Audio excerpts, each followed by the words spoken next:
看生态导览，还去看房屋。走，各位家长，我们先坐下哈。我们感谢呢李市长今天跟我们做这么详细的介绍哈。那今天的流程呢，我大概跟各位家长说明一下哈。等一下呢，我们分2组啊。那个他们的导览员会带领我们去看那个桐花的路线啊。那我们呢，记得啊，看那个赏桐花大概是1个半小时。那1个半小时回来之后呢，记得要剪什么？剪什么？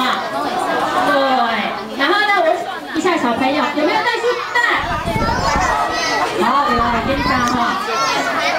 有没有人忘记带？没买。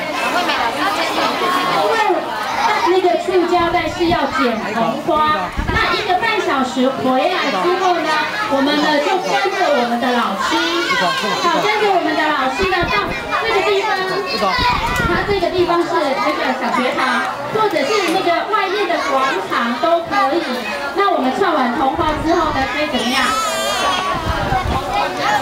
戴在头上，戴项链，拍照啊。然后呢，耳后呢，我们可以逛他们整个社区。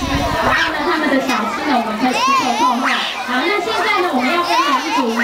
那我想说，大班跟幼班，我们到外面，这里先留下来，我们分2组。好，这边留下那个中班、小班。